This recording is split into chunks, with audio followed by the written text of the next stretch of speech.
चलिए इस वीडियो में हम बात करेंगे स्ट्रेट ऑफ हॉर्मुज पर, क्योंकि ईरान ने उस पर अपनी तैनाती तो कर रखी है, लेकिन उससे अगर किसी को भी अपने तेल या गैस के जहाज़ लेकर रवाना होना है तो उसे टोल देना होगा। तो ऐसे में सवाल ये उठता है कि क्या ईरान भारतीय जहाज़ों से भी पैसा वसूल रहा है हॉर्मुज पार करने के लिए? बाकी देश क्योंकि 20 लाख डॉलर दे रहे हैं, इस पर जवाब सामने आया है। हम आपको बताते हैं कि क्या स्ट्रेट ऑफ हॉर्मुज से भारत के जहाज़ गुजरने पर ईरान उससे भी टोल ले रहा है। नमस्कार, आप देख रहे हैं न्यूज़ 18 का डिजिटल प्लेटफॉर्म। मैं हूं आपके साथ श्रुति श्रीवास्तव। भारत ने कहा कि हॉर्मुज ऑफ स्ट्रेट से जहाज़ गुजरने के बदले पैसे को लेकर ईरान के साथ कोई बात नहीं हुई है। ईरान हॉर्मुज पार करने वाले कुछ जहाज़ों से ट्रांजिट शुल्क ज़रूर वसूल रहा है। विस्तार से समझते हैं। अमेरिका ईरान के बीच 2 हफ्ते के सीज़फायर के बावजूद स्ट्रेट ऑफ हॉर्मुज से जहाज़ के गुजरने को लेकर स्थिति अभी पूरी तरह साफ नहीं हो पाई है। ईरान हॉर्मुज स्ट्रेट से गुजरने वाले कुछ जहाज़ों से 20 लाख डॉलर वसूल रहा है। भारत इस रास्ते से स्वतंत्र और सुरक्षित आवागमन का रुख अपनाया है। पाकिस्तान में होने वाली अमेरिका ईरान वार्ता में यह विवाद का मुद्दा बना हुआ है।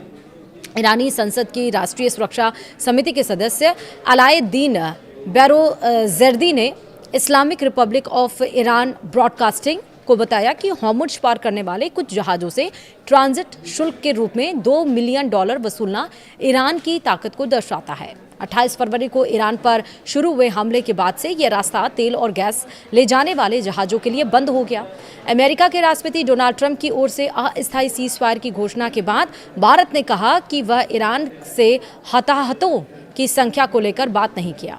भारतीय विदेश मंत्रालय के प्रवक्ता रणधीर जायसवाल ने कहा कि हॉर्मुज स्ट्रेट पर टोल लगाए जाने की खबरें हमें भी मिली हैं। भारत इस रास्ते से जहाज की स्वतंत्र और सुरक्षित गुजरने की मांग जारी रखता है।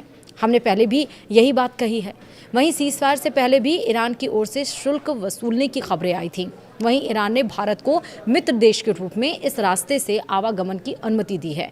ऐसे में सवाल है कि क्या भारत ने स्ट्रेट ऑफ हॉर्मुज से अपने जहाज निकालने के लिए ईरान को ट्रांजिट शुल्क दिया था? केंद्र सरकार ने इस बात से इनकार कर दिया कि ईरान को ऐसा कोई भुगतान नहीं किया गया था। वहीं रणधीर जायसवाल ने 9 अप्रैल को कहा, हॉर्मुज स्ट्रेट से जहाज गुजरने के बदले पैसे को लेकर हमारे और ईरान के बीच कोई बात नहीं हुई है। भविष्य में अगर ऐसी स्थिति बनती है तो उस समय इस पर निर्णय लिया जाएगा। हम हॉर्मुज स्ट्रेट से बिना किसी रोक टोक के और सुरक्षित शिपिंग की मांग जारी रखेंगे। वहीं इस रास्ते से भारतीय ध्वज वाले 8 LPG टैंकर गुजरने हैं। भारत अपनी गैस और तेल आपूर्ति के लिए मिडिल ईस्ट पर अत्यधिक निर्भर है, जिसमें से 90% तक आयात किया जाता है। इसका मतलब साफ ये है कि जहां ईरान सबसे टोल ले रहा है, टोल टैक्स ले रहा है, और इस्लामाबाद में, पाकिस्तान के इस्लामाबाद में जो कल यानी कि 11 अप्रैल को, जो शनिवार को जो मीटिंग होने वाली है सीज़फायर को लेकर शर्तों के साथ, उसमें ये भी एक अहम मुद्दा है, क्योंकि ये बात खटक रही है खासकर पड़ोसी देश पाकिस्तान, पड़ोसियों को कि आखिर, और अमेरिका को भी खटके, आखिरकार ईरान भारत के से टोल टैक्स क्यों नहीं ले रहा है? स्टेट ऑफ हॉर्मुज पर उसने निगरानी बढ़ा दी। उसने कहा जिसको भी अपने जहाज़ निकालने हैं वो टोल टैक्स दे, और इस पर अमेरिका ने भी कह दिया, डोनाल्ड ट्रंप ने, कि अब अमेरिका किसी की मदद नहीं करेगा। जिससे भी स्ट्रेट ऑफ हॉर्मुज से अपनी जहाज़ गुजारनी हो वो अपनी सहायता स्वयं करे, या फिर टोल टैक्स करे, या ईरान के शर्तों को माने। तो इस बीच ईरान इतना मेहरबान भारत के ऊपर क्यों है? ये डिप्लोमेटिक रवैया होता है, ये होती है राजनीति, और ये होते हैं आपके फॉरेन के साथ रिलेशंस किस तरह और आप कैसे मेंटेन करते हैं, जो भारत इस समय कर रहा है। फिलहाल वीडियो में इतना ही। नमस्कार।